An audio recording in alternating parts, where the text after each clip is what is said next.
La ville nouvelle de Sénart fête ses 40 ans et a décidé de marquer le coup. C'est dans ce contexte qu'a eu lieu, ce mercredi 5 juin, un colloque ayant pour thème la ville sur mesure. Le SAN de Sénart, qui organisait cette manifestation, a convié tous ses invités à se réunir au cinéma Gaumont-Carré-Sénart le temps d'une journée riche en réflexion.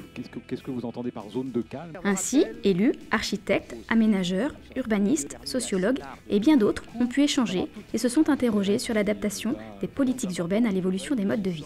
La première chose, c'est qu'effectivement... Parmi les invités, le sociologue Jean Viard a dressé un portrait de la société française contemporaine et s'est demandé comment la ville peut s'adapter aux nouveaux besoins de ceux qui l'habitent. Il est clair qu'on va rajouter de la ville sur la ville, on va mettre des maisons sur les parkings, on va mettre des maisons sur les supermarchés, on va effectivement réduire les territoires. Si vous dites à un type, tu peux vendre la moitié de ton terrain, tu as 100 000 euros, il saute dessus, vous créez de la richesse. Enfin, l'ANPU, l'Agence nationale de psychanalyse urbaine, a dévoilé la psychanalyse qu'elle a faite de la ville nouvelle après plusieurs semaines d'investigation sur le terrain. Vous le voyez, la ville de Sénart est reliée à la ville de Paris par un astucieux système très simple d'autoroutes entrecroisées.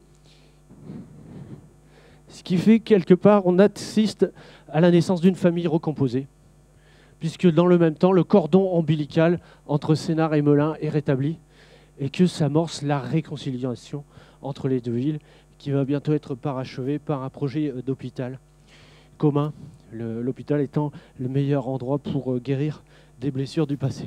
C'est à la préfète de Seine-et-Marne que sont revenus les derniers mots de cette journée, dans un discours soulignant tout l'intérêt et l'importance que l'État porte à Sénart pour la suite de son développement.